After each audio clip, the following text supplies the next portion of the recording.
Governor, Chinese electric vehicle manufacturers are actually producing high-quality vehicles at lower price than U.S. competitors, right? Given California's 2035 zero-emission vehicle mandate, do you believe the state can realistically meet those targets without access to Chinese EVs?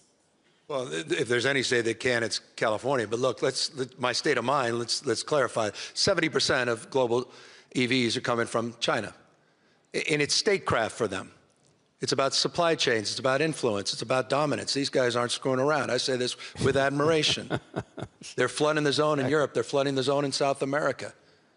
I mean, what Donald Trump just did yesterday with the endangerment finding by basically eliminating any federal regulations, not just on power plants, methane, but also tailpipe emission, I think was writing a death sentence to legacy American automobile manufacturers. You talk about innovation. It's been California's regulation in this space that's driven manufacturing innovation that allows American automobile manufacturers to be competitive globally. It's no longer just cheap. I mean, sure, the BYD Lamborghini Mini, it's $9,700.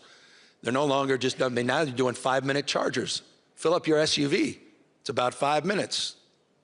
It's the tech stack that comes on top of it. And it's a whole generation of young folks. Don't bet against young folks. They bat last, they bat 1,000. We know where the market's going. China gets it. Look at their GDP growth last year. Where was their GDP growth disproportionately? It was in the clean energy space. This is about economic prosperity and competitiveness. And that's why I'm so infuriated with what Donald Trump has done. It's our fiercest competitor moving forward, China, in this space. So California is it. It's the only game left in the EV space. Again, because of the intense investment in R&D. Remember, Tesla exists for one reason: California's regulatory market, which created the incentives and the structure and the certainty that allowed Elon Musk and others to invest and build that capacity. We are not walking away from that. In fact, again, we have doubled down and extended our nation-leading efforts through 2045. How will you, get to those targets by 2035? We have a plan. We call it a scoping plan. Every 5 years, the California Air Resources Board puts it out. It's interesting, in that plan, just in the spirit of innovation, California has the second largest installed utility-scale batteries in the world, China and the state of California. That wasn't in our last scoping plan.